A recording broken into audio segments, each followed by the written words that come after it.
Hi, I'd like to talk to you about the English lesson for Friday, the 29th of January 2021. The role is to recognise and use alliteration. Now, this is a device that is sometimes used in poems, to make them more interesting, and also sometimes it can help to give them a bit of a rhythm. Okay, so alliteration, it might be a word that you've never heard of before. Okay, so it's the repetition of the same sound or letter at the beginning of each of most of the words. Okay, so you might hear alliteration in tongue twisters.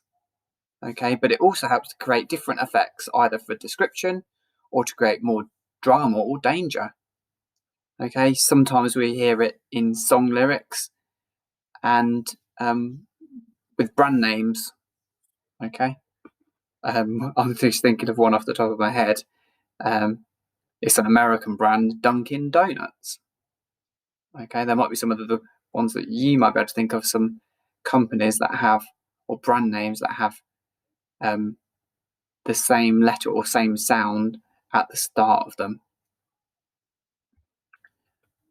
So here's some examples: Mickey Mouse, Minnie Mouse, Donald Duck.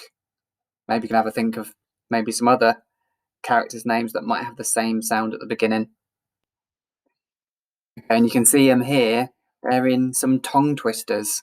Maybe you can have a go at saying these over and over again. So she sells seashells down by the seashore. See if you can say that really, really quickly. Peter Piper picked a peck of pickled peppers. Okay, and the quicker you say it, the harder it becomes. So you can see, look, a lot of those words are starting with that same letter. Here's some other examples. So we've got squawking seagulls swoop on some bathers. Sam sees 6 slimy, smooth, slithering snakes.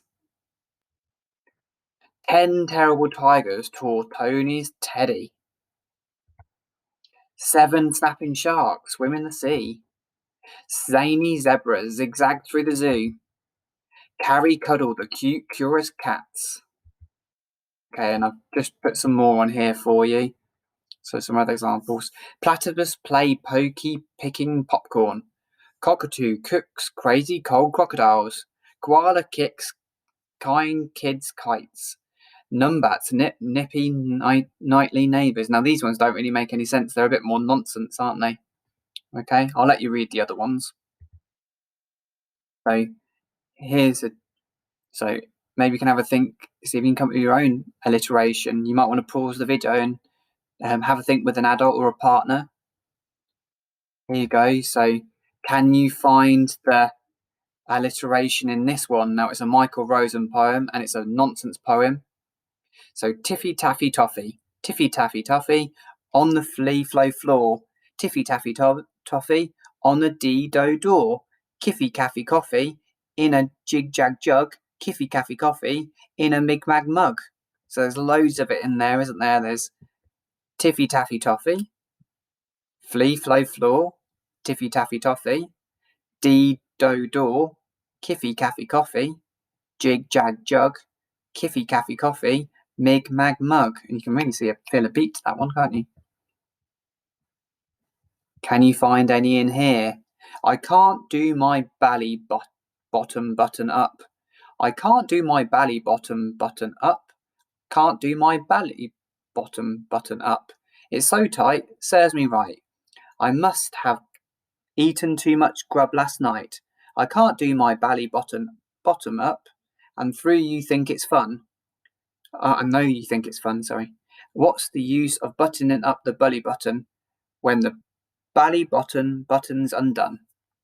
And your example is belly bottom button up in there. So here's one for types of food. Delicious delicacies, delightful donuts, sweet spaghetti, heavenly haggis, tempting tangerines, yummy yogurt, mouth-watering muffins, luscious lollipops, colourful cakes. Now this links in with the learning activity. I want you to try and do something very similar for a garden scene. Okay, so use alliteration like this. So try and do it in a similar way. So you might want to have a thesaurus to hand, it might help you. Okay, so think of things that you would find in the garden. So like bluebells, daffodils, trees, shrubs, mud, it might be, grass. Okay, and then see if you can come up with a word that describes them. Now I've done an example here. So I've got it's called great gardens. So there's alliteration there. Super sunflowers, delightful daisies, radiant roses, lovely lilies, peaceful pansies, tremendous trees, incredible ivy, luscious lavender. And then the fly high challenge is to take this a bit further by writing in phrases.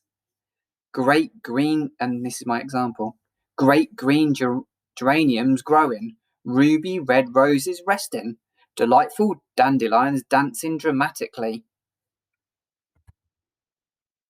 Okay, and then for the plenary, share your alliteration with a partner or a grown up. Right, thank you very much. I hope you really enjoyed the alliteration lesson and get really into it. There's loads of words that you can find that maybe match with the same starting letter. Remember to base it on a garden. Thank you very much. Bye.